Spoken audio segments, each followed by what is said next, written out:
Assalamualaikum warahmatullahi wabarakatuh. Waalaikumsalam warahmatullahi wabarakatuh. Bismillah, alhamdulillah, wa syukurillah, ala ni'matillah, la hawla wa la quwwata illa billah, asyhadu an la ilaha illallah wahdahu la syarika lah, wa asyhadu anna Muhammadan abduhu wa rasuluh la nabiyya ba'dah. Allahumma sholli ala Muhammad wa ala alihi wa ashabihi ajma'in, amma ba'd. Yang senantiasa kita muliakan Bapak Dr. Kiai Haji Khairuddin Baswari, yang alhamdulillah beliau sudah ada di tengah-tengah kita pada kesempatan pagi hari ini. Juga yang kami hormati Ibu Ketua STPI Bina Insan Mulia Yogyakarta, Ibu Dr. Umi Faizah SAG MPD yang juga sudah membersamai kita. Juga para pembantu ketua 1, 2, 3, juga para kaprodi dan dosen serta karyawan STPI yang senantiasa kita hormati, serta semuanya yang mengikuti acara ini, baik yang ada di Zoom maupun di YouTube, yang senantiasa dirahmati Allah. Alhamdulillah, kita bisa melaksanakan satu agenda kita lagi, ngaji online yang kedua, yang kali ini dibersamai oleh Bapak Dr. Kiai Haji Khairuddin Baswari, dengan membawa tema membangun pribadi yang tangguh melalui komunikasi positif. Nah, nanti seperti apa pribadi yang tangguh, terus komunikasi positif itu seperti apa, seberapa penting, terus kemudian bagaimana caranya, nanti akan dijelaskan oleh beliau secara lebih mendalam. Nah, semuanya yang hadir, pemirsa maupun yang ikut join, langsung saja bersama-sama kita buka agenda kita dengan membaca suratul Fatihah. Ala hadiniyas sholihah, Al-Fatihah. A'udzu billahi minasy syaithanir rajim. Bismillahirrahmanirrahim. Alhamdulillahi rabbil alamin. Ar-Rahmanir-Rahim. Maliki yaumiddin.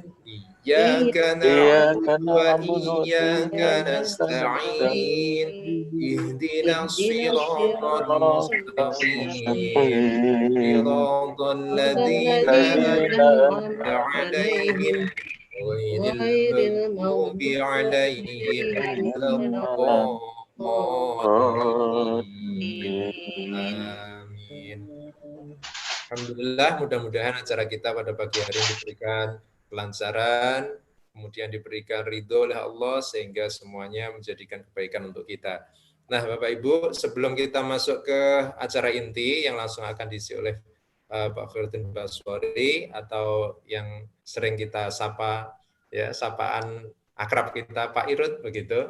Nah, kembali saya ingatkan, monggo yang sudah join bisa menyalakan videonya, kemudian bisa mematikan audionya kecuali moderator sama pembicara. Terus nanti saat sesi tanya jawab pada pukul 6.45 nanti bisa mengacungkan tangan. Nanti kalau misalnya sudah ditunjuk oleh moderator bisa menyalakan audionya untuk menyampaikan pertanyaannya. Ya, seperti itu. Monggo Pak Irut bisa langsung. Oke. Monggo. Assalamualaikum warahmatullahi wabarakatuh. Waalaikumsalam warahmatullahi wabarakatuh. Bismillahirrahmanirrahim. Alhamdulillahirabbil alamin. Shalatu wassalamu ala asyrofil anbiya'i wal mursalin Muhammad wa ala alihi wa sahbihi ajmain wa ba'd. Bapak Ibu dan teman-teman sekalian, topik kita pagi ini adalah soal pribadi tangguh. Bukan di slideshow. Pribadi tangguh melalui komunikasi positif. Jadi bagaimana membangun pribadi yang tangguh melalui komunikasi positif. Itu sebetulnya ada dua hal penting di sini. Satu adalah soal pribadi tangguh, yang kedua bagaimana itu bisa ditumbuhkan Nanti saya mau cerita baik melalui komunikasi positif atau melalui cara yang lain sesuai dengan indikasi-indikasi yang kita baca dari ayat-ayat Al-Quran. Yang pertama, kalau di dalam psikologi yang disebut dengan pribadi tangguh, atau yang sering juga disebut dengan hardiness, itu adalah karakteristik kepribadian yang membuat individu itu orangnya kuat, optimis, tahan banting, stabil, dan yakin bahwa orang yang seperti ini mampu untuk mengontrol peristiwa, masalah-masalah, serta melihat apa yang terjadi itu sebagai sesuatu yang menantang dan bermakna, sehingga mereka lebih mampu untuk menghadapi stres. Jadi orang yang memiliki kepribadian yang tangguh itu memang nggak gampang stres. Nah, kenapa nggak gampang stres? Nah, nanti akan kita lihat kenapa. Karena memang dia tangguh. Jadi ibarat per itu punya daya pegas. Jadi ada kelenturan tertentu dalam kepribadiannya itu, sehingga kalau ada tekanan, kalau ada persoalan, kalau ada apa-apa itu tidak gampang panik, tidak gampang bingung. Nah, istilah hardiness ini dimunculkan dulu tahun 80-an oleh Kobasa dan Mati, dan kemudian terus berkembang penelitian-penelitian di bidang ini. Karena orang kan pengennya tangguh kan. Ada orang itu yang baru kena masalah sedikit aja udah jatuh, udah terkapar, udah masuk angin, udah diare, udah. Tapi ada orang yang kena masalah berat-berat itu kok kayak enggak mempan gitu, kayak enggak apa-apa. Nah, itu nanti kita bisa lihat kenapa orang yang punya kepribadian seperti ini bisa sedemikian tangguh. Jadi jatuh bangun itu bisa dinikmati. Ya, lanjut slide-nya.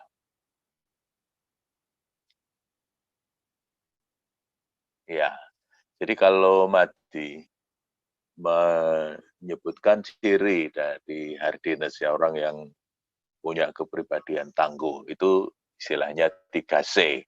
Apa C-nya itu? Kontrol, komitmen, dan challenge. Jadi maksudnya kontrol itu begini, orang itu punya strong sense of control over events in their life. Kemudian dia juga merasa can overcome their experiences. Jadi apapun pengalamannya itu bisa dia kelola, bisa dia atasi. Baik itu apalagi pengalaman yang positif maupun pengalaman yang negatif saja bisa dia kontrol. Nah, dia yakin betul bahwa saya bisa, saya mampu. Jadi ini kaitannya nanti dengan kepercayaan diri, dengan efikasi diri, hal-hal yang seperti itu, regulasi diri. Jadi orang ini kalau orang itu strong, ya hardiness itu C yang pertama adalah kontrol. Jadi dia yakin bahwa dia bisa, dia mampu, dia bisa menyelesaikan setiap masalah yang dia hadapi. Yang kedua adalah komitmen. Komitmen itu apa? Orang yang tangguh itu mempunyai highly committed and involved in task. Jadi orang ini komit betul. Kalau sudah diberi tugas itu ya kalau dia bilang ya, ya ya, dia akan lakukan. Dia punya komitmen. Ini kan ada beberapa orang yang tidak tangguh itu ya, tapi nanti kalau sulit pergi. Atau kalau ada masalah dia nggak lagi komit, nggak datang, menghindar. Nah, strong sense of purpose berarti orang ini punya tujuan yang jelas dalam hidupnya, dia mau ngapain. Makanya karena dia sudah menentukan pilihan, maka dia bertanggung jawab dengan pilihannya. Itu yang disebut dengan punya komitmen. Nah, C yang ketiga itu challenge. Challenge itu apa? Dia melihat ya view life events itu as challenges to overcome. Jadi kalau ada masalah itu bukan kemudian sedih atau waduh yang kemarin aja belum selesai kok ini udah datang lagi. Bukan begitu, tapi kalau ada perubahan, ada peristiwa apapun itu dianggap sebagai tantangan yang harus dia selesaikan, yang harus dia atasi. Jadi senang sekali dia Kalau justru melihat perubahan, melihat tantangan, bukan takut. Nah, kalau orang yang tidak tangguh itu kalau ada perubahan dia takut. Saya ingin memberi contoh yang nyata. Jadi beberapa waktu yang lalu ada teman ya udah senior karena udah ada mau pensiun. Dia lama bekerja di lembaga pengabdian masyarakat ya di LPM dan dia sangat menikmati karena orangnya memang sosialnya bagus. Nah, tiba-tiba menjelang pensiun oleh universitas dia dipindah ke bagian lain. Apa yang terjadi Bapak Ibu dan teman-teman? Sahabat ini stres.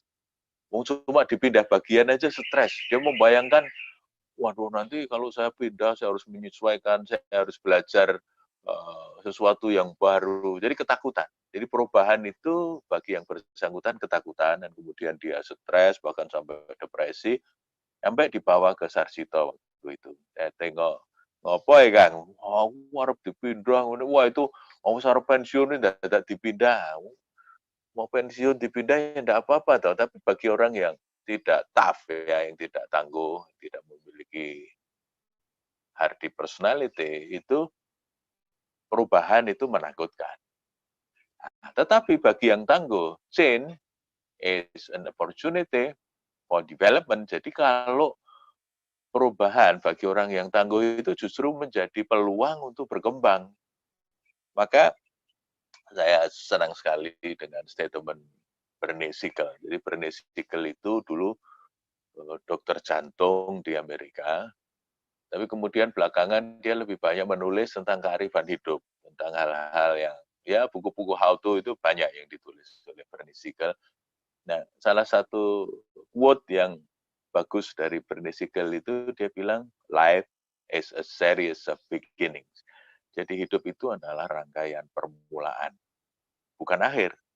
Jadi kenapa disebut sebagai rangkaian permulaan? Jadi ketika berakhir sesuatu, dia justru bergairah karena menurut dia saya diberi kesempatan untuk memulai hal yang baru. Jadi setiap kali ada akhir itu tidak sedih, tapi malah bersemangat karena bagi dia akhir itu sebetulnya adalah tahapan untuk menuju kepada permulaan yang baru.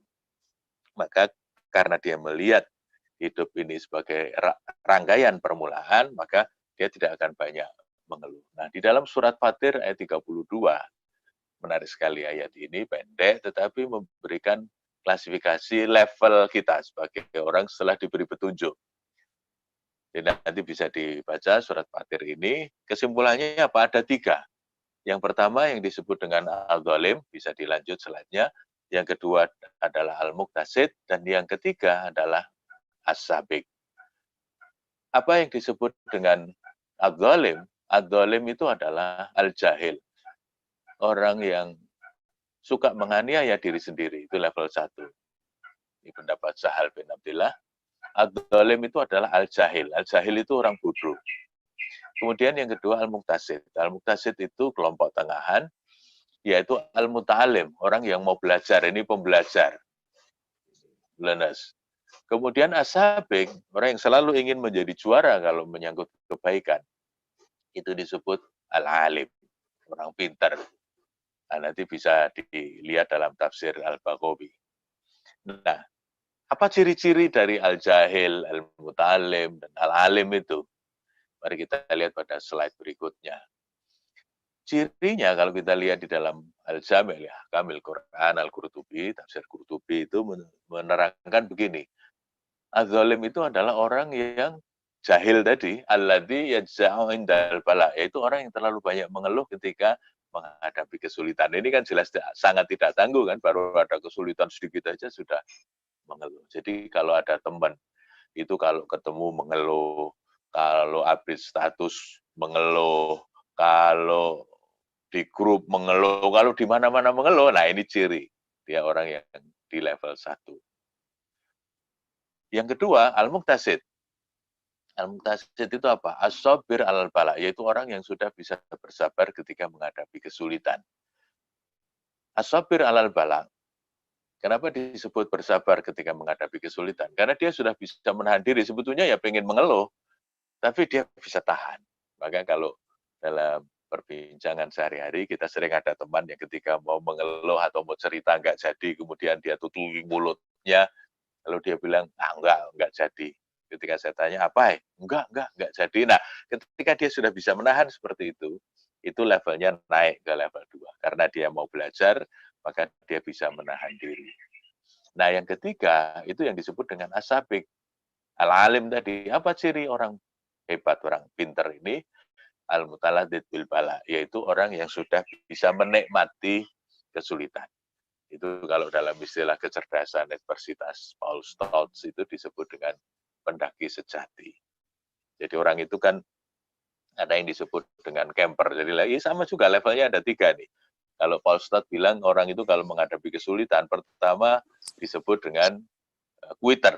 Jadi kalau menghadapi sesuatu lihat yang sulit gitu dia kabur, maka disebut quitter. Quitter itu orang yang mudah lari, quit, pergi, keluar.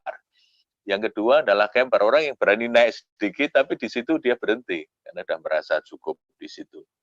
Nah, yang kalau dia berani naik terus itu yang disebut dengan climber. Climber itu pendaki sejati. Itulah ciri al-mutaladid bil bala. Jadi dia terus bisa mendaki karena bagi dia semua tantangan, semua rintangan, semua persoalan itu dianggap sebagai peluang untuk berkembang. Maka dia nikmati saja.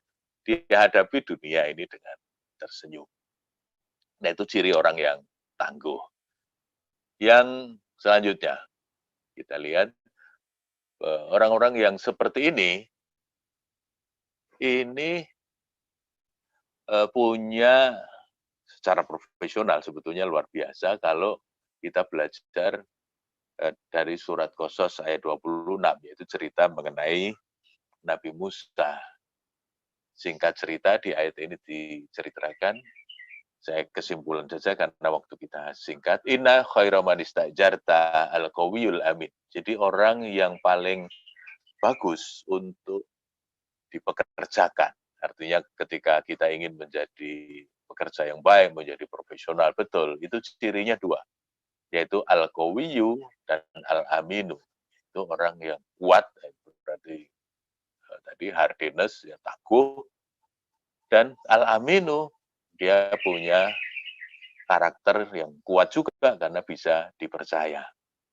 Lanjut slide-nya.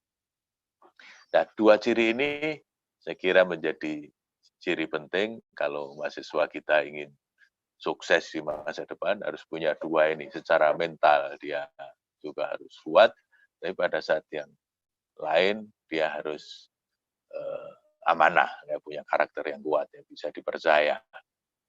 Nah, al-qawiyu ini juga berkaitan dengan saya sering menerjemahkan dengan kompeten, dengan punya kompetensi yang bagus. Karena orang yang punya kompetensi itu mau menghadapi apapun, dia bisa kok. Ibarat pendekar, dia punya banyak jurus. Menghadapi lawan seperti apapun, dia tinggal menyesuaikan jurus apa yang mau dia pakai. Nah, lalu apa kaitannya dengan komunikasi yang positif? Kan ada komunikasi itu yang negatif, ada yang positif. Yang positif itu komunikasi yang, coba slide-nya bisa nah, terus saja. Lanjut. Nah, lanjut aja, satu lagi. Nah, ada yang negatif, ada yang positif. Kalau yang positif itu cara berkomunikasi dengan orang lain, tapi sebetulnya juga termasuk dengan diri sendiri ya, yang mengedepankan sopan santun, keramahan, bujukan, empati. Jadi tidak menekan. Sementara kalau yang negatif itu kan menekan, hegemonik, menyakiti, agresif, misalnya begitu. Nah, itu tidak menumbuhkan kepribadian yang kuat. Tetapi karena kalau begini maksud saya, kalau orang itu selalu menghadapi situasi yang mengancam, itu nanti orang ini mengalami yang disebut dengan insecure attachment. Orang ini punya kelekatan yang tidak aman. Nah, padahal kalau orang itu punya kelekatan yang tidak aman, itu dia akan memandang dunia lebih dari perspektif yang negatif. Nanti kalau gede, dia juga jadi orang yang gampang cemburu. Kehadiran orang lain itu tidak dianggap sebagai menghadirkan rasa aman, tetapi justru sebagai ancaman. Maka ada orang-orang yang seperti ini kalau ada orang baru yang datang, wah ini bisa menggeser apa namanya hegemoni saya, ini bisa menggeser. Jadi selalu merasa terancam. Tapi kalau orang yang tangguh itu kalau ada orang baru, ada siapapun yang datang itu alhamdulillah, tambah konco, tambah sedulur. Jadi enak sekali orang yang tangguh itu. Maka usahakan untuk mengembangkan kepribadian yang kuat itu memang salah satu caranya dengan komunikasi yang positif. Misalnya kepada anak, jangan membentak, jangan dengan kata-kata kasar. Itu yang kemudian membuat kadang-kadang nyali anak menjadi kecil. Nah, kalau kita ingin anak itu berkembang, beri dia situasi yang nyaman, kedekatan, ngobrol, bagaimana berinteraksi secara sopan, secara empatik, gitu. Sehingga anak punya keberanian, beri kesempatan untuk belajar menyelesaikan sendiri masalah-masalahnya, supaya dia ngalami jatuh bangun itu dia rasakan betul, oh gini, gimana cara mengatasi. Karena prakteknya dalam kehidupan itu kita harus membantu, melengkapi anak dengan keterampilan-keterampilan yang seperti itu. Supaya kalau jatuh bangun itu tidak kaget. Karena hidup itu ya jatuh bangun kan. Tadi saya bilang, Bernie Siegel aja bilang hidup ini sebagai rangkaian permulaan.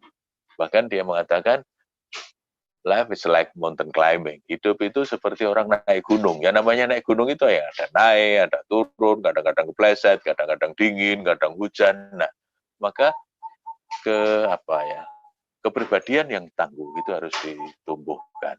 Nah, komunikasi positif ini sebetulnya kalau dalam konteks agama bisa vertikal, bisa horizontal kan. Positif komunikasinya kepada Allah, dalam konteks ini adalah hablum minallah, tapi juga komunikasi horizontal dengan sesama, dengan kolega, dengan pasangan, dengan anak-anak, itu juga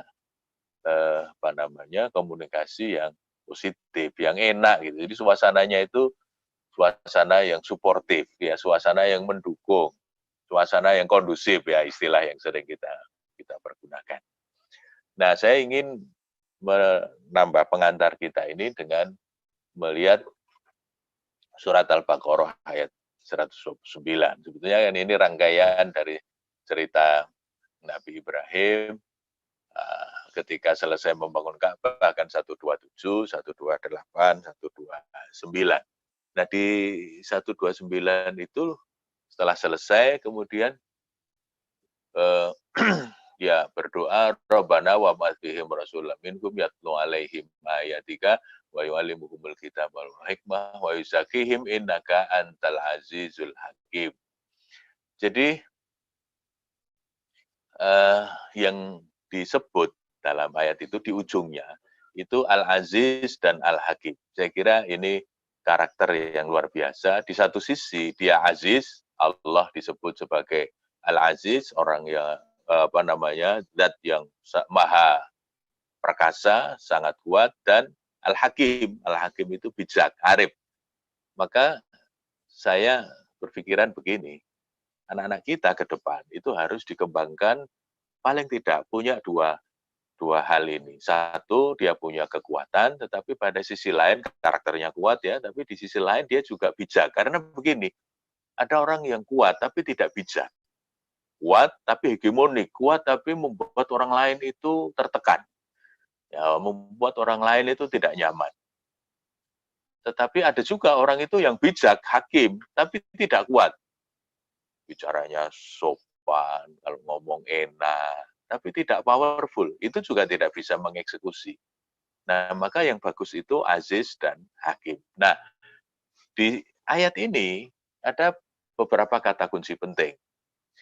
Pertama, kalau kita lihat dalam bunyi ayat itu, 5 kata kunci penting itu adalah tilawah, taklim, kitabah, hikmah, dan tazkiyah. Nah, mari kita lihat satu-satu.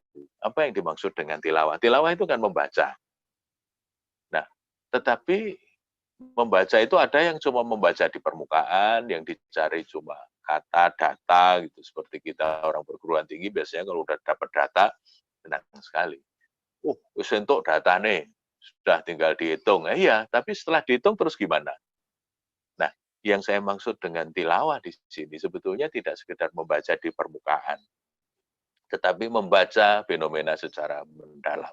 Orang akan cenderung menjadi pribadi yang kuat dan bijak kalau pertama dia banyak membaca, ya baca Quran, baca hadis, baca buku, baca pengalaman, baca apa saja, tetapi bacalah secara mendalam. Jadi cara berpikirnya itu yang deep itu. Kan ada yang surface thinking, ada yang deep thinking. Kalau deep thinking itu yang reflektif, critical reflection. Jadi apa ya namanya? Kalau membaca itu yang dicari adalah makna, tidak cuma data tetapi makna. Misalnya begini, ketika dulu kita ngaji, itu kalau orang menerangkan ikhlas, itu pasti yang dijadikan contoh itu adalah orang ke belakang. Jadi kalau sudah keluar, nggak kita ingat-ingat lagi.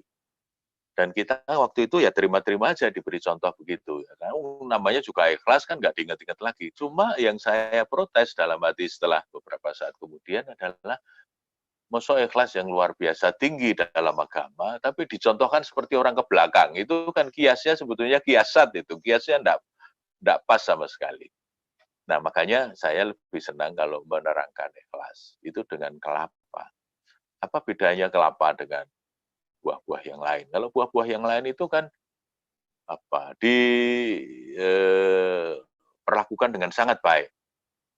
Metiknya juga hati-hati, lalu ditangkap di bawah, dicuci, lalu setelah bersih ditaruh di tempat yang bagus, dihidangkan di atas meja. Anggur, jeruk, apel, pisang, yang begitu semua diperlakukan dengan sangat baik. Tapi lihat kelapa, sudah dipetik pakai parang, di bawah nggak ada yang berani nangkap, nanti cuma ditendang, digelinding ke pojok dapur yang kotor. Terus nanti kalau diperlukan itu diselumbat, diplatrok, dicukil, diparut, diperes sampai keluar santannya. Nah begitu ibu memasak, santan itu dipergunakan, misalnya masak kare, masak apa yang pakai santan itu biasanya, ya, kare, gulai dan lain-lain itu. Ketika ditanya masak apa Bu, pasti jawabnya masak kare, masak gulai, tidak masak santan. Itu artinya apa? Kalau orang ikhlas lillahi ta'ala, itu kalau diperlakukan tidak semestinya. Kemudian cuma ya istilahnya anak-anak itu dikijik, nggak dikaruke, nggak dipakai. Tapi nanti suatu ketika diperlukan, dipanggil. Tapi kalau sudah selesai ya sudah, nggak pernah disebut-sebut. Kok tidak apa-apa, tidak tersinggung, tidak marah. Itu namanya ikhlas betul, itu namanya kelapa betul. Nah, itu namanya tilawah. Jadi kita membaca fenomena, membaca Quran, membaca itu mohon yang mendalam. Jangan cuma di permukaan. Nah, yang kedua adalah taklim. Kalau kita sudah dapat kearifan, kita sudah dapat hikmah, kita sudah dapat pelajaran, ada lesson learn dari proses kita membaca, dibagi. Nah, makanya ketika kita berbagi kepada orang lain, nah, namanya berbagi ilmu, mengajarkan sesuatu yang dibutuhkan oleh masyarakat, oleh anak-anak, oleh pasangan, atau oleh siapapun, itu sebetulnya kalau dalam psikologi kan ada proses afirmasi. Kita memperkuat diri. Jadi misalnya seperti ini tadi, cerita soal ikhlas. Ketika saya berbagi di sini, itu kan berarti saya melakukan proses afirmasi terhadap diri saya sendiri. Ayo sing ikhlas lu, yo kira-kira kan gitu. Ikhlas kira gampang nih, yo dicoba kan gitu. Terus saja saya, kemudian ketika semakin sering saya bicara soal ikhlas, bagi saya sendiri itu proses afirmasi supaya saya semakin kuat keikhlasan saya, misalnya begitu. Nah, yang ketiga itu adalah kitabah, banyak menulis. Karena warisan peradaban itu ya tulisan. Ya kalau sekarang ya jejak-jejak digital.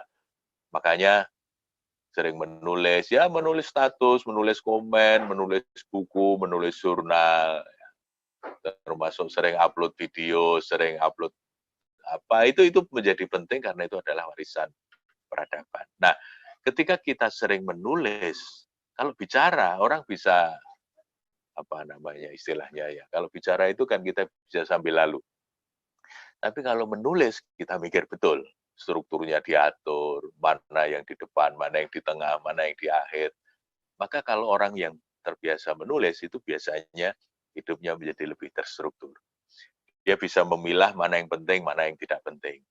Kan ada orang yang nggak pernah menulis, itu kadang-kadang, loh ini sebetulnya main idenya mana toh, ini nggak ketemu, karena dia nggak biasa menulis, dia cuma biasa ngomong, yang tidak pakai struktur. Nah, begitu kita biasa menulis, maka cara berpikir kita itu biasanya lebih terstruktur. Kalau ngomong juga lebih runtut.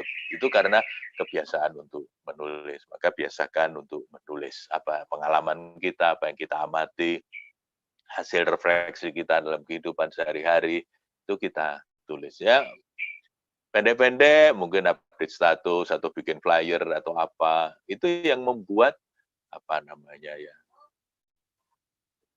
kekuatan kita itu meningkat ya, kekuatan pribadi tadi. Misalnya saya pernah update status begini, kebahagiaan akan selalu hadir jika suka dan duka dinilai sama. Ternyata banyak yang like, karena rupanya itu hasil perenungan seperti itu kan dirumuskan dalam kata-kata yang menurut versi kita sendiri itu menjadi lebih menyentuh. Jadi banyak menulis, mulai yang sederhana sampai nulis yang serius. Nah, yang keempat itu hikmah, yaitu mengambil pelajaran dari setiap peristiwa, dari setiap kejadian. Jadi saya sudah menyampaikannya sebagai critical reflection. Jadi kalau ada apa-apa itu diambil hikmahnya. Karena kalau orang yang kuat, itu dia tidak gampang dikit-dikit menyesal, terus nangis, tidak begitu. Tetapi bagi dia, no failure. Yang ada adalah lesson. Bagi orang-orang yang kuat seperti ini, dia tidak akan pernah merasa gagal. Meskipun nyatanya belum berhasil, tapi kegagalan itu tidak dia sesali, tidak dianggap sebagai kegagalan, tetapi dia anggap sebagai pelajaran. Ini kurangku pun sebelah ngendi ya kok ora tembus. Oh, ini kok masih belum jadi, kurang apa ya? Jadi bukan kemudian wah seram bakat aku miskin biyen pancen nek ngene iki aku ora iso. Nah, kalau begitu itu menurunkan kekuatan pribadi. Tapi kalau orang yang mentalnya kuat, dia selalu bisa mengambil hikmah. Nah, itulah sebabnya dulu ada novel, ada sinetron Sengsara Membawa Nikmat ya. Kelihatannya sengsara, tapi sebetulnya nikmat kok itu. Nah, terakhir yang kelima itu adalah tazkiyah. Tradisi kita untuk terus menyucikan hati. Jadi jiwa tidak dikotori oleh penyakit-penyakit hati.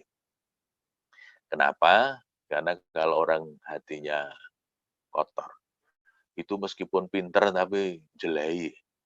Misalnya orang pinter tapi apa? Sulit, suka ngorek kesalahan orang, suka mengkritik. Kadang-kadang kita aneh juga. Misalnya banyak tahu sekarang ini orang yang cenderung menjadi pengamat. Kalau mengamati orang, semua dikuliti, semua disalahkan.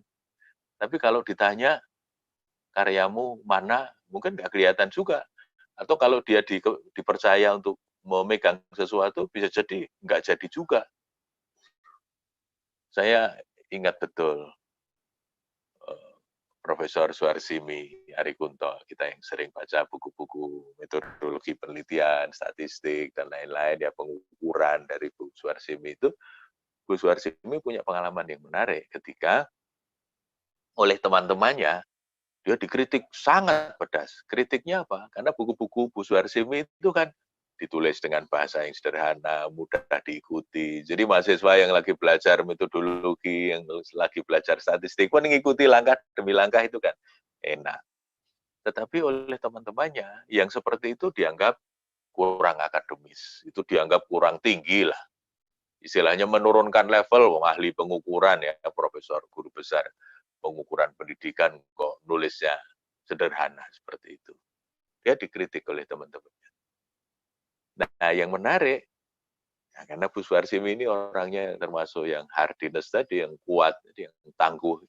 Ya, diterima dengan, jadi al-mutaladid bil bala, dia terima dengan senang hati. Oh, terima kasih. Nah, tapi yang menarik, dia kemudian bertanya balik.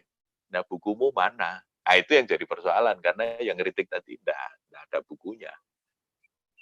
Jadi beda sekali antara orang yang hatinya bersih sama yang kotor. Kalau yang bersih itu melihat orang lain berhasil, melihat orang lain mendapatkan kesempatan, melihat orang lain berbahagia, itu ikut berbahagia, ikut seneng.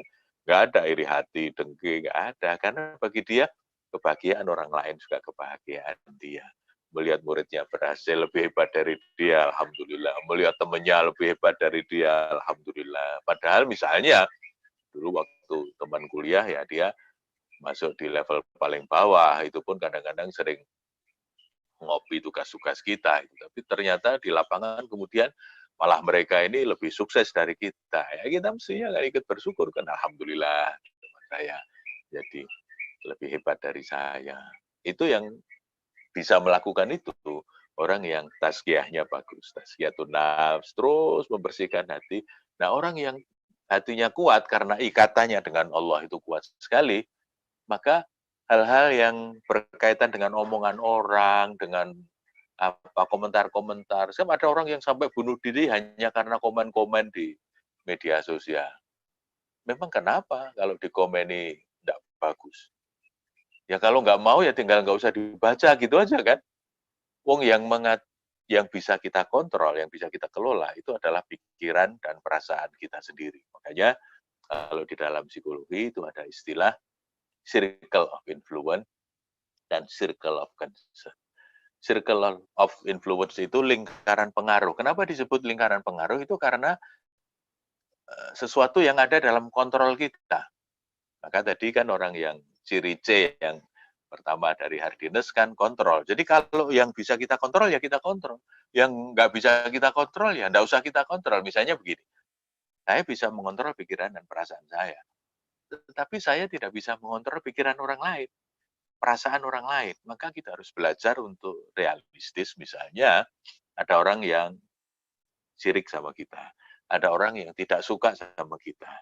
Ya enggak apa-apa, dia suka ya alhamdulillah, andai kata pun tidak ya enggak apa-apa, itu hak dia, itu pikiran dan perasaan dia, saya enggak bisa mengontrol. Itu yang dalam psikologi disebut hanya menjadi circle of concern. Kita hanya bisa lingkaran keprihatinan itu maksudnya kita hanya bisa ikut prihatin, kita hanya bisa ikut berharap, kita hanya bisa ikut menyarankan, tapi enggak bisa kontrol. Nah, yang sering bikin stres, Bapak Ibu dan teman-teman sekalian, itu kalau kita mau mengontrol apa yang tidak bisa kita kontrol. Misalnya, yuk kita samakan persepsi loh. Persepsi orang kan nggak bisa disamakan. Kalau dia punya persepsi yang lain, siapa yang bisa menyalahkan? Ya nggak bisa, karena persepsi itu dipengaruhi oleh banyak hal. Jadi kita harus belajar realistis, supaya kita lebih kuat, maksud saya. Sehingga kalau ada orang yang tidak senang, itu ya nggak apa-apa, nggak istilahnya nggak baperan gitu loh. Kalau saya kadang saya kembalikan kepada sirah, kepada sejarah. Nabi yang baiknya kayak begitu aja banyak yang nggak suka, apalagi Rut. Nah, misalnya gitu. Itu yang membuat saya menjadi lebih bisa menerima kalau ada orang yang tidak suka sama saya, ada orang yang komentarnya minder. Misalnya gini, ada orang teman saya, itu tuh kalau nama baiknya disinggung, itu sakit sekali. Dia bilang begini, aku ini wis ora duwe apa-apa. Yang saya punya itu cuma satu, nama baik. Maka kalau ada yang merusak nama baik saya lawan. Oh, nama baik kok dilawan. Nama baik, biarkan aja. Kalau memang baik kan ya nanti akan baik. Kalau tidak baik, yang penting itu bukan nama baik, tapi amal baik. Karena nanti yang akan ditanya oleh malaikat itu adalah amal baik. Nah, Bapak Ibu, ke depan, pribadi yang tangguh itu lebih dibutuhkan. Karena apa? Tantangan kehidupan semakin rumit dan kompleks. Mengelola perguruan tinggi itu butuh pribadi-pribadi yang tangguh. Apalagi perguruan tinggi di masa-masa yang akan datang. Masih tidak mudah kan? Dulu waktu situasi normal, mahasiswa datang. Dan biasanya mahasiswa datang bisa disuruh bayar. Tapi sekarang mahasiswanya nggak datang. Ya biasanya kalau mahasiswanya nggak datang, ya nggak bayar. Nah, terus yang buat operasional, yang buat bayar SDM, dari mana? Itu yang tidak mudah sekarang ini. Tapi itu tantangan yang menarik. Tadi lagi-lagi kata Bernie Siegel, ini rangkaian permulaan. Contoh, sekarang ini kan kita mau tidak mau pakai Zoom, pakai yang lain-lain. daring begini ini menjadi sesuatu yang biasa. Padahal kan ini sebetulnya hal yang yang sudah dikembangkan sekian lama. E-learning itu sudah digembar-gembarkan lama sekali, tapi nggak jalan. Nah, begitu work from home, begitu al-amal minal bait, semua harus kita lakukan dari rumah. Mau tidak mau kita harus daring, mau tidak mau kita harus belajar. Wah, ini ada Zoom, ada Google Meet, ada Webex, semua kita coba mana yang bagus. Yang dicari ya gitu, mana yang gratis tapi aman. Emang gratis kok minta aman. Jadi ya itulah yang menarik dari kehidupan kita sehari-hari, tapi sekali lagi ke depan pribadi yang tangguh itu lebih diperlukan. Makanya kita harus belajar untuk mengembangkan diri, bagaimana menjadi yang ketiga, as-sabiq. As-sabiq itu al-alim, menjadi orang pinter. Orang pinter itu adalah al-mutaladid bil bala, orang yang sudah bisa menikmati kesulitan, maka kalau melihat kesulitan, itu dia merasa bahwa ini adalah tantangan yang harus diselesaikan, dan ini adalah peluang untuk berkembang ke arah yang lebih baik. Terima kasih, saya kira begitu pengantarnya, bisa dilanjutkan dengan diskusi. Dipersilahkan. Assalamualaikum warahmatullahi wabarakatuh. Waalaikumsalam warahmatullahi wabarakatuh. Terima kasih banyak kepada Pak Irud yang sudah memberikan banyak hal terkait dengan tema kita pada kesempatan pagi hari ini. Sangat luar biasa. Ada banyak hal ya. Ada 3C tadi saya catat. Ya 3C. Hardiness atau pribadi yang tangguh. Dia bisa kontrol, komitmen, dan selalu menganggap ini semuanya sebagai challenge begitu. Dan juga runutan yang lainnya. Nanti semuanya teman-teman pemirsa yang menyaksikan ini bisa ikut berdiskusi untuk lebih mendalami tema kita pada kesempatan pagi hari ini. Nah, sekarang kita akan masuk pada sesi tanya jawab, diskusi. Silahkan bagi yang hendak menyampaikan pertanyaan atau semacamnya bisa melambaikan tangan, terus kemudian nanti kita persilakan untuk menyampaikan apa yang hendak disampaikan. Monggo, siapa? Ya, silahkan Bu Umi Faizah dinyalakan mikrofonnya.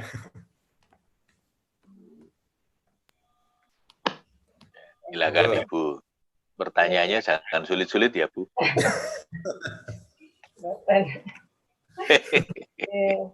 Terima kasih Bapak. Assalamualaikum warahmatullahi wabarakatuh. Waalaikumsalam warahmatullahi wabarakatuh. Alhamdulillah ini kesempatan yang sangat baik, dan saya kira ini juga hikmah adanya corona barangkali ya. Salah satunya kalau kita ambil dari sisi positifnya begitu, kita bisa belajar juga langsung dari Bapak Pembina, dan bahkan ini saya mengikuti rutin yang di TV itu Bapak. Alhamdulillah. Alhamdulillah. Ternyata tadi dari yang Bapak sampaikan itu bagian juga dari kitabah. Iya. Mungkin kalau saya mendengarkan tadi, kitabah itu juga tidak selalu dalam bentuk buku karya yang diterbitkan dan lain sebagainya, tapi di mana semua cara bisa kita lakukan, termasuk untuk kebutuhan saat ini kan orang jarang yang cari buku beneran langsung gitu ya. Tapi lebih banyak belajar melalui online, di mana ini kita sudah bisa melihat Bapak sangat komit juga dalam hal ini. Sudah ke 58 apa 59 ya? 58. Nggak terasa. Udah 60 hampir ini, nanti sebentar lagi udah genap ini 60. Udah 2 bulan. Iya. Dan mungkin saya ingin atau minta Bapak untuk bisa share terkait bagaimana untuk bisa mengupayakan di jalur kitabah ini yang ternyata juga bisa beragam. Di situ memang pastinya ada komitmen dan tantangan-tantangannya, tantangan-tantangannya maksud saya. Nah, mungkin saya ingin Bapak menyampaikan terkait bagaimana untuk mewujudkan itu. Satu, yang kedua, dua saja kok. Yang kedua, saya merasa bahwasanya untuk menjadi pribadi yang tangguh itu memang perjalanan panjang, ya. Iya. Kemudian sepanjang kehidupan kita barangkali itu adalah sebuah pembelajaran untuk membentuk menjadi pribadi yang tangguh, termasuk pada putra-putri kita, pada anak didik kita, mahasiswa kita. Nah, repotnya ketika kita berhubungan atau berkomunikasi dengan orang-orang yang gampang ceklek istilahnya. Ada kalanya orang itu ngono wae kok mutung istilahnya. Jadi kalau ingin diajak berlari atau diajak mikir yang agak berat, itu sudah seperti yang tadi Bapak sampaikan, stres nggak karuan gitu. Sehingga ada kalanya memilih untuk oh ya wis mau tekan semono. Apakah ini bagian juga dari yang dinamakan sebagai kontrol juga? Kita selain kontrol diri, mengontrol pada lingkungan. Itu Bapak, terima kasih atas kesempatan. Matur nuwun Bumi. Alhamdulillah. Waalaikumsalam warahmatullahi wabarakatuh. Ada dua hal ya. Yang pertama tadi mewujudkan yang kitabah itu, kemudian yang kedua adalah tentang membangun pribadi tangguh, tapi itu dalam sebuah lingkaran tim, karena di satu tim itu biasanya ada yang gampang coklat atau belum tangguh.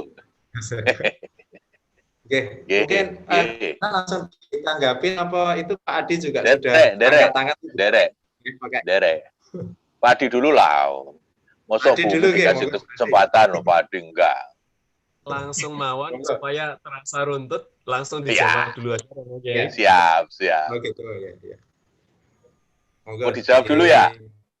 Dijawab dulu, monggo. Betul Bumi. Jadi kitabah dalam makna yang lebih luas, itu berarti ya kita bisa lewat apa saja. Tapi memang itu kan proses kreatif sebetulnya ya. Nah, proses kreatif itu kan ada dua yang penting saya kira. Yang pertama adalah keberanian. Karena orang bisa saja punya keterampilan berpikir kreatif, tapi tidak punya nyali, itu ya tidak keluar kok. Misalnya izin dinilai jelek, izin dinilai tidak bermutu misalnya, itu nanti nggak keluar juga. Satu dari sisi itu ya, punya nyali. Rotok ndablek gitu untuk mencoba sesuatu yang baru. Yang kedua, memang dia punya keterampilan berpikir kreatif. Nah, kemampuan berpikir kreatif ini kan kemampuan untuk memunculkan banyak alternatif, banyak kemungkinan. Kemudian kalau kerja ya misalnya multitasking. Belajar. Kan ada orang yang nggak bisa kerja kalau nggak satu gitu ya, fokus gitu. Tapi sekarang untuk fokus kan susah, Bu. Kita ini waktunya terbatas, sementara tuntutannya macam-macam.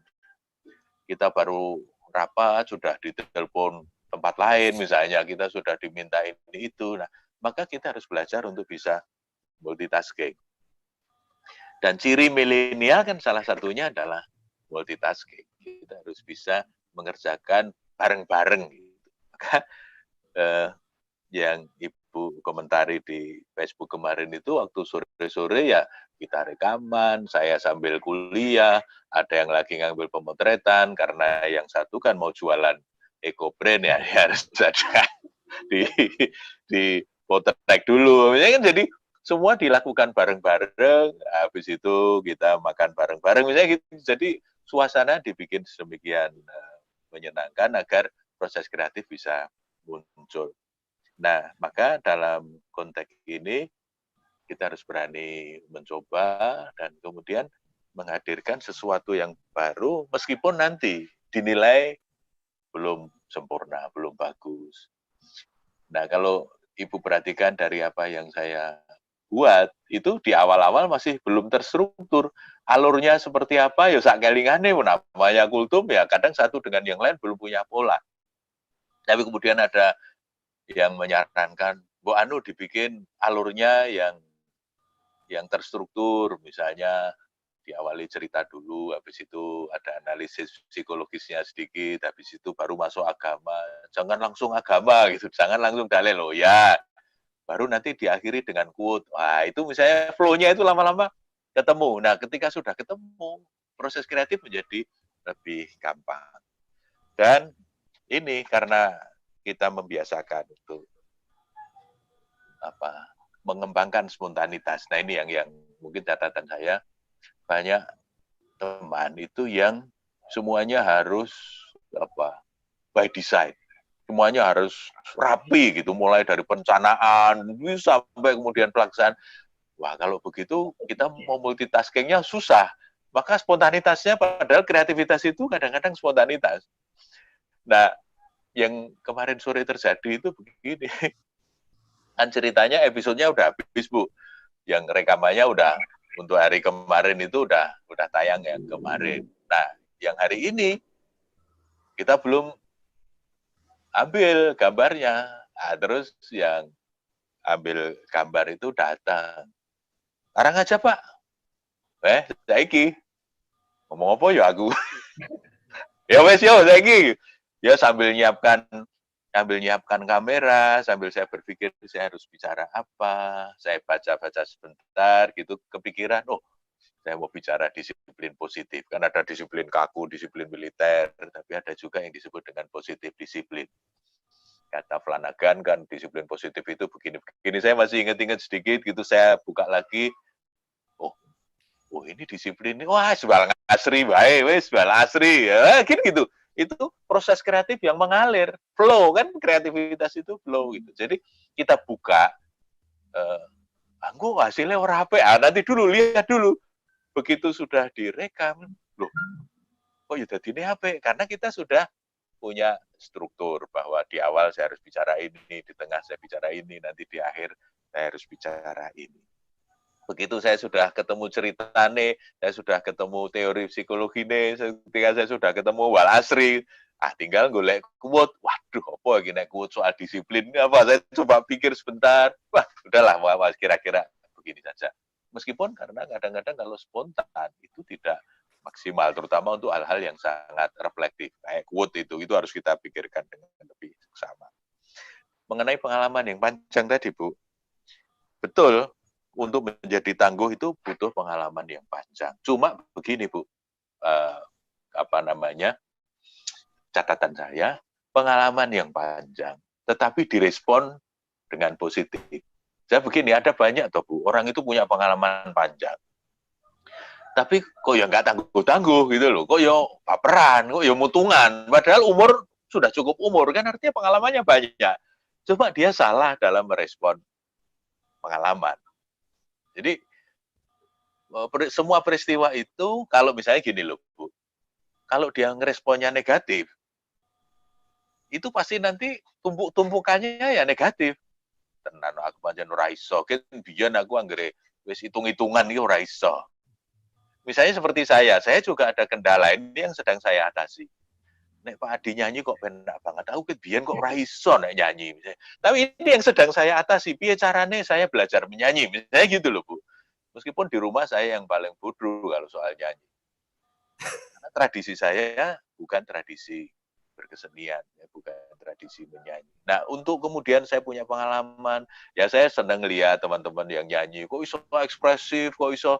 Nah, itu pengalaman baru. Nah, kalau saya maknai itu secara positif, saya jadi tidak takut salah. Kalau saya nyanyi kok kemudian jelek, kayak namanya juga baru belajar. Ini kan terus bisa belajar. Tapi kalau begitu saya belajar nyanyi, pales terus, anjen ra bakat, ket biyen pancen ora iso. Nah, itu semakin membuat kita terpuruk.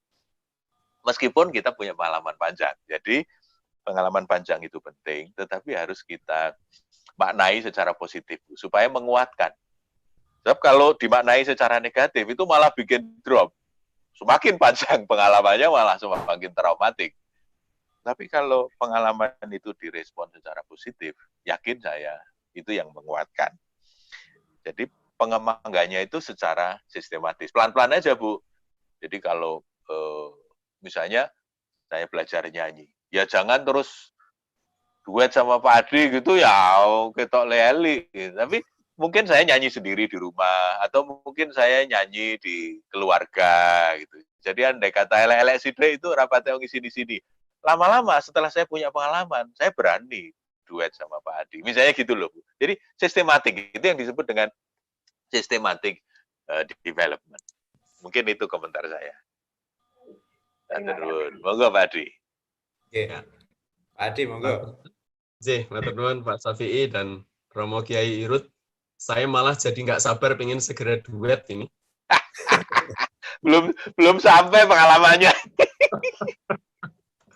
Baik, terima kasih. Saya senang sekali pagi ini ada benang merah yang nyambung dengan pertemuan kita pada kajian online pertama kemarin dengan Pak Hamim Zakasi. Ya. Pak Hamim kemarin menyampaikan tentang as-saja'ah, tentang keperwiraan. Dan pagi ini Pak Irut menyampaikan tentang pribadi tangguh yang menarik dihubungkan dengan komunikasi positif. Komunikasi positif ini banyak dibahas Bu Umi, dosen-dosen STPI dalam proses pembentukan karakter anak-anak gitu ya. Nah, ada hal-hal yang dikhawatirkan oleh beberapa kalangan psikolog, pakar pendidikan anak pada kondisi anak-anak kita sekarang yang semakin kehilangan kecerdasan adversity-nya, adversity question. Nah, pagi ini Pak Irut menyampaikan ada beberapa kompetensi, kemampuan pribadi tangguh yang tadi dirangkum di awal itu dengan 3C. Nah, 3C ini sebuah puzzle atau tingkatan yang berproses kita untuk menuju pribadi tangguh itu. Itu satu. Ya. Meskipun kalau kemudian dihubungkan dengan 3 tingkat pribadi yang tadi disampaikan itu dalam tafsir Qurtubi tadi menarik sekali. Al-Jahil, Al-Muqtasid, dan yang paling atas itu Al-Alim. Saya melihat sebenarnya itu bisa dihubungkan 3C tadi itu dengan 3 tingkat pribadi tadi. Misalnya yang terakhir saya melihat 3C itu yang paling menarik menurut saya justru yang ketiga. Ini mohon nanti tanggapan Pak Irut, yaitu challenge. Karena orang itu mampu mengontrol diri, mampu membangun komitmennya ketika hidupnya itu penuh challenge dan dia menyadari sebagai pribadi tingkatan al-alim tadi itu Pak Irut tadi menyampaikan mereka yang sudah bisa menikmati tantangan. Nah, mohon disampaikan dikuatkan terkait hubungan itu. Yang kedua, karena Bu Umi 2, saya juga 2 nih.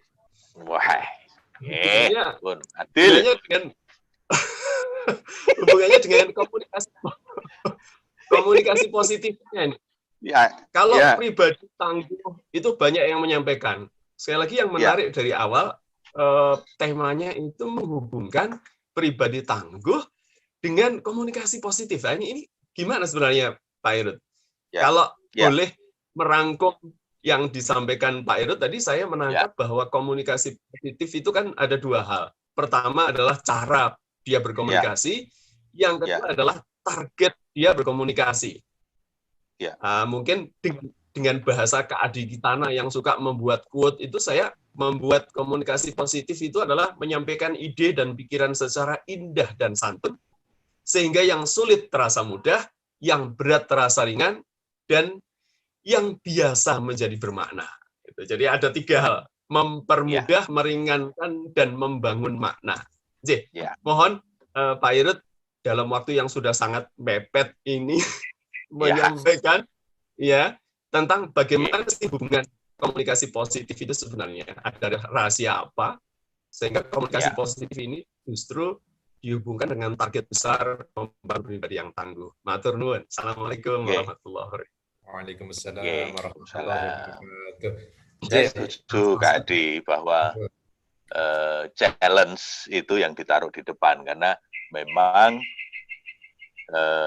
itu yang akan selalu dihadapi. Apakah kemudian dia bisa mengontrol, apakah kemudian dia punya komitmen atau tidak, itu lebih banyak tergantung juga kepada bagaimana dia merespon challenge kan.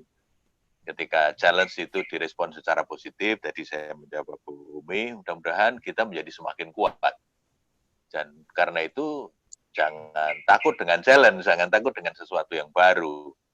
Saya sebetulnya sudah lama didorong-dorong untuk bikin channel, termasuk KAD, tapi ya nggak jalan karena saya membayangkannya, waduh repot, kapan kan gitu.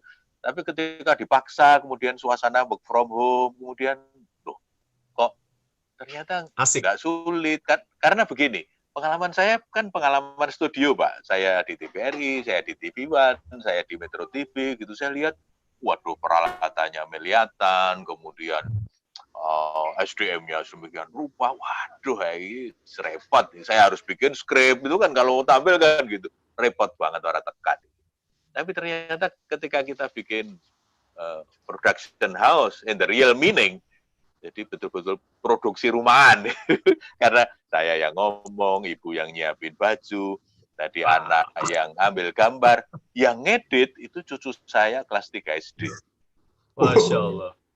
Jadi itu betul-betul kombinasi ya kerja rumahan aja kami coba loh kok bisa, dan yang saya sangat tambah yakin tadi loh, tambah percaya tadi, tambah ya kekuatan mental jadi bertambah ketika ada komentar dari teman-teman itu, apa ya Kang, timnya sopo? Wis koyo TV nasional. Waduh, itu kan karena saya tahu standar TV nasional seperti apa. Lah ini standar rumahan kok sudah ditayangkan itu dianggap gambarnya sudah kayak TV nasional. Wah itu saya terus wani terus ke wani bendino yo. Tapi begitu mau bendino nanti ketika mau rekaman harap topik opo ini. Tapi ya itulah kita mencoba. Itu saya anggap sebagai challenge. Nah, kemudian kaitannya dengan komunikasi positif gini, Kak Dri. Kalau komunikasinya negatif, itu berarti kita melukai anak-anak. Nah, ketika kita terus melukai, menyayat-nyayat, suwe-suwe entek, Pak. Nyalinya itu habis. Tapi ketika komunikasinya positif, memberdayakan, menguatkan, memberi kesempatan, berempati, ya itu lalu anak berani mencoba, anak berani, ya nanti kita apresiasi, kita itu. Dengan begitu lalu ketangguhan itu muncul. Tapi kalau orang yang selalu disayat-sayat, waduh itu lama-lama habis itu, karena diiris-iris terus kan habis. Tapi kalau diberdayakan, didampingi, dikuatkan, dikasih apresiasi, itu lama-lama anak menjadi lebih kuat. Apalagi dipersilahkan untuk mencoba. Coba jatuh, nanti dibantu. Nah, catatan terakhir saya, makanya dalam pendidikan itu jangan terlalu banyak membantu. Karena kalau kita terlalu banyak membantu, anak menjadi tidak mandiri kan, anak menjadi tidak berani mengambil keputusan sendiri. Sebagai penutup, saya ingin akhiri dengan cerita almarhum Profesor Sutrisno Hadi. Itu juga guru luar biasa. Juga kalau menulis buku-buku statistik, buku-buku metodologi penelitian sangat sederhana, bahasanya padahal rumit kan. Tapi dia bisa menyederhanakannya secara baik. Saya kira komunikasi positif itu, supaya orang tidak takut dengan statistik, supaya orang tidak takut dengan metodologi, supaya orang tidak takut dengan angka. Nah, Profesor Sutrisno Hadi itu pernah bercerita begini, suatu ketika waktu beliau belajar di Amerika, di mall, itu ada anak kecil yang mau naik eskalator. Mungkin kepleset, terus terjatuh. Dan anak itu menangis. Maka sebagai orang Indonesia, refleksnya adalah membantu. Anak ini kemudian berdiri, ngeneng-nengi, kan gitu, dalam tradisi kita. Kan. Yang menarik, ketika kemudian orang tuanya datang, itu Pak Tris malah dimarahi. Yang sudah membantu ngeneng-nengi sama ngedeke anak tadi yang terjatuh, itu malah dimarahi oleh orang tuanya. Kenapa? Karena Pak Tris dianggap menghilangkan kesempatan anak untuk belajar menyelesaikan sendiri masalahnya. Biar dia berdiri sendiri, biar dia, wah ini kan pola yang tentu sangat berbeda dengan kita. Kalau kita, anak kita jatuh diteke wae, seneni tangga. Tapi kalau di dunia barat itu karena memang itu by design, dia ingin memberi anak kekuatan batin ya, kekuatan mental, kasih situasi yang positif biar dia belajar menyelesaikan sendiri, maka jangan kaget kalau di lingkungan kita banyak turis-turis yang masih muda-muda itu bukan sekedar punya duit, tetapi punya nyali untuk kadang-kadang perginya sendiri, kadang-kadang hanya dengan temannya 1-2, enggak. Nah, itu kekuatan pribadi. Nah, mudah-mudahan dengan komunikasi positif yang memberdayakan tadi, yang biasa menjadi luar biasa. Nah, itu quote-nya. Assalamualaikum warahmatullahi wabarakatuh. Waalaikumsalam warahmatullahi wabarakatuh. Alhamdulillah, Bapak Ibu dan semua yang menyaksikan ini baik melalui Zoom maupun YouTube, rangkaian acara kita dari awal sampai akhir diberikan kelancaran oleh Allah Subhanahu wa taala, diskusi juga dengan menarik, lancar. Sekali lagi terima kasih pada Bapak Dr. Kiai Haji Khairuddin Basori yang sudah meluangkan waktu di tengah kesibukannya untuk melakukan banyak aktivitas untuk mengisi di pagi hari ini. Mudah-mudahan menjadikan amal jariah, amal soleh yang senantiasa mengalir dan bisa dipanen di akhirat. Amin. Ya, dan semuanya terima kasih yang sudah mengikuti acara ini. Mudah-mudahan mendapatkan manfaat dan keberkahan.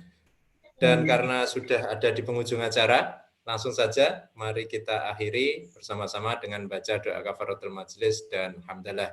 Subhanakallahumma wa bihamdika asyhadu an la ilaha illa anta astaghfiruka wa atubu ilaik. Alhamdulillahirabbil alamin. Dari saya cukup sekian. Mohon maaf apabila selama menjadi moderator ada salah-salah kata atau kalimat yang tidak berkenan. Bila taufiq wal hidayah. Assalamualaikum warahmatullahi wabarakatuh. Waalaikumsalam warahmatullahi wabarakatuh.